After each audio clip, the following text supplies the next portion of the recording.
Hello বন্ধুরা, সবাই কেমন আছো? আশা করছি অনেক অনেক ভালো আছো। রাখি বক্সি ব্লগসের আরেকটি নতুন দিনে তোমাদের সবাইকে স্বাগত জানিয়ে নতুন আরেকটি ব্লগ নিয়ে আজকে চলে এলাম। আজ হচ্ছে রবিবার।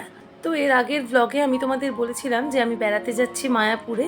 তো মায়াপুর থেকে বেরিয়ে তো চলে এসেছি, আর 2-3 দিন কোনো ভিডিও শ্যুট করিনি, শরীরটা একটু খারাপ ছিল।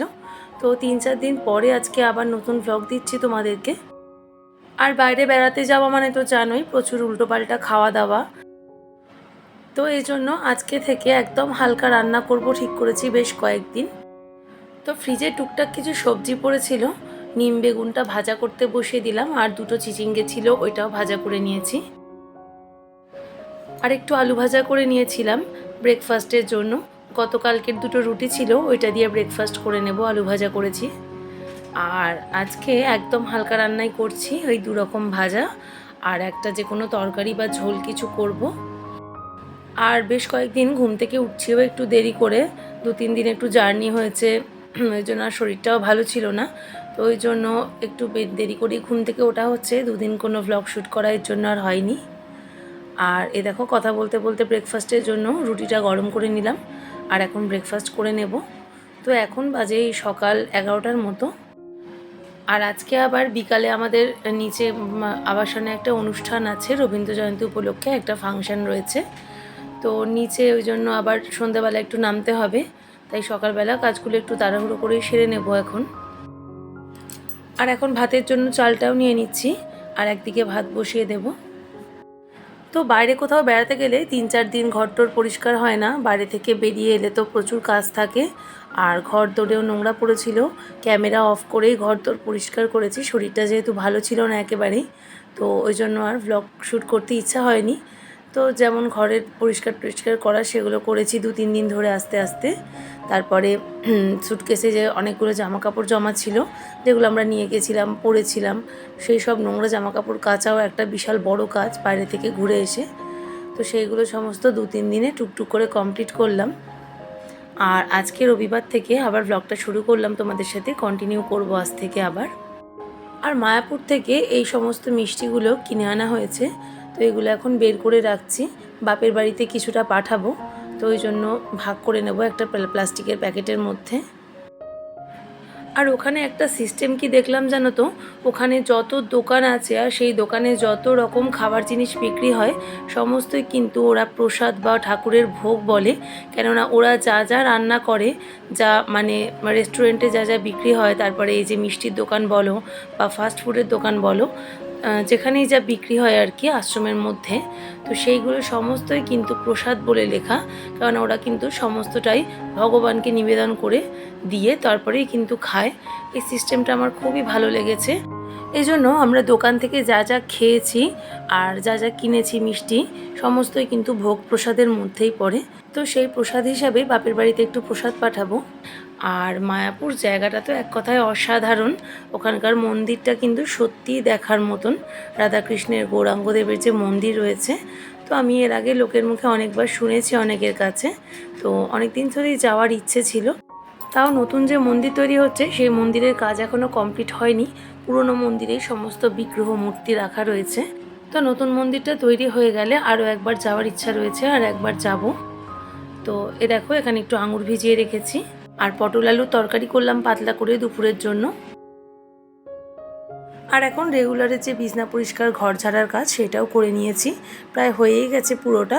আর এখন বিছনাটা একটু ভালো করে ঝেড়ে টান টান করে চাদরটা পরিয়ে নিচ্ছি।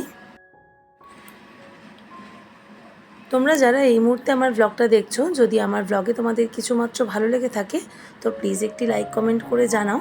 আর তোমরা চাইলে আমার চ্যানেলটাকে সাবস্ক্রাইব করে আমার পাশেও থাকতে পারো। আর যারা যারা অলরেডি এই কাজটি করে রেখেছো তাদের সকলকে জানাই মন থেকে অসংখ্য ধন্যবাদ এবং ভালোবাসা। তো বন্ধুরা, তোমরা কিন্তু ব্লগগুলো দেখো, কিন্তু একটা লাইকও করো না আর একটা কমেন্টও করো না। তো বন্ধুরা, একটা লাইক আর একটা কমেন্ট করলে কি হয় বলো তো? একটা লাইক আর কমেন্ট করলে আমাদের মতন ছোট ব্লগাররা আমরা কিন্তু অনেকটা মোটিভেটেড হই, আমাদের ভিডিও বানানোর আগ্রহটা তাহলে কিন্তু অনেকটা বাড়ে। আর ভবিষ্যতে কিন্তু আমরা আরও অনেক সুন্দর সুন্দর ব্লগ তোমাদেরকে উপহার দিতে পারি। তো বন্ধুরা, আমাদের মতন ছোট ব্লগারদের তোমরা যারা ব্লগ দেখো তারা প্লিজ সাপোর্ট করো, আমি এটুকুনি রিকোয়েস্ট করব তোমাদের কাছে। আর দেখো এখন এই যে ফলগুলো আনা ছিল, এগুলো সেই বেড়াতে যাওয়ার আগে থেকেই আনা ছিল। তো এখান থেকে একটু মৌসুম্বি লেবু আর আপেল বার করে নিলাম, আমিও খাবো আর ছোটো ছেলেকেও দেবো। তো চলো এখন ওকে একটা আপেল আর একটা মৌসুম্বি লেবু কেটে দিয়ে দিই।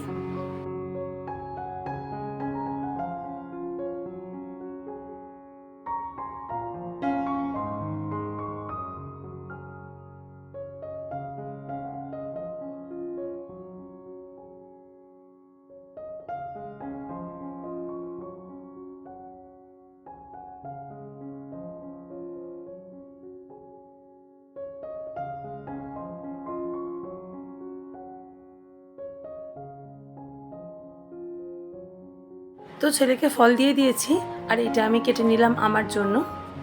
আর এখন দুপুরে রান্নাবান্না সমস্ত হয়ে গেছে, ভাতও হয়ে গেছে, তরকারিও হয়ে গেছে। আর এখন একটু লিচু আর আম মা পাঠিয়েছিল জামাই ষষ্ঠী উপলক্ষে, তো এই লিচু আর আমের মধ্যে কিছুটা পরিমাণ এখন কেটে নিচ্ছি। তো আমের বোটার দিকটা কেটে এখন 1 ঘন্টা মতন জলে ভিজিয়ে রাখবো। এভাবে কিন্তু বোটার দিকটা কেটে আধ ঘন্টা কম করে জলে ভিজিয়ে রাখতেই হয় আমটাকে, নাহলে কিন্তু আমটা খাওয়ার পর দেখা যায় কি মুখের মধ্যে অনেক সময় কিন্তু একটু র্যাশ টাইপের হয়, একটু ফোড়া ফোড়া টাইপের হয়, চুলকানো টাইপের হয়, হ্যাঁ একটুখানি ইনফেকশন টাইপের অনেক সময় হয়ে যায়।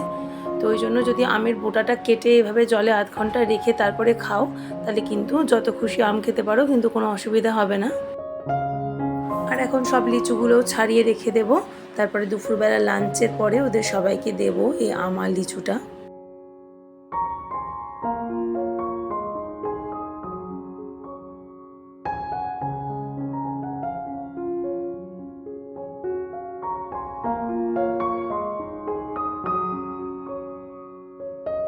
আর এই যে আমার সমস্ত লিচুগুলো ছাড়ানো হয়ে গেছে।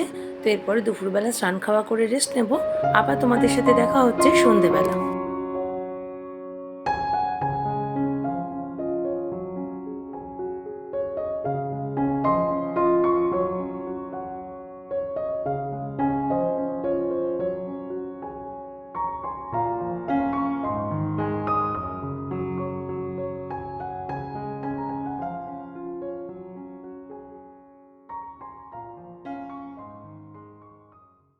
করা কলসিয়া গাড়ি চালায় বংশী বদন সঙ্গে যে যায় ভাগ্নে হাট বসেছে শুক্রবারে বক্সিগঞ্জে পদ্মা পাড়ে জিনিসপত্র জুটিয়ে গ্রামের মানুষ বেচে কেনে। নমস্কার। হুক্কা থাকে চার ফুলের কাগলাগুলি কামলে সেটা নাকে। নমস্কার। তো আমাদের এখানে সাংস্কৃতিক অনুষ্ঠান কিন্তু অলরেডি শুরু হয়ে গেছে, আর কিছু কিছু পিকচার শেয়ার করলাম তোমাদের সাথে। আমাদের এখানে আগামীতে যে বিধায়ক হবেন সায়ন্তিকা ব্যানার্জি, উনি এসেছিলেন, ওনাকে আমন্ত্রণ করা হয়েছিল। তো ওনাকে একে একে সবাই পুষ্পস্তবক আর বিভিন্ন রকম মেমেন্টো আর প্রাইজ দিয়ে সম্মানিত করলেন। আমি সত্যি কি বলে যে ধন্যবাদ জানাবো যে এই সুযোগটা আমি পেলাম, যে বরানগরবাসীর কাছে বরানগরবাসী আমি এই। তো এই সমস্ত টুকটাক তোমাদেরকে টুকরো টুকরো অনুষ্ঠানের বিভিন্ন অংশ শেয়ার করে দেখালাম।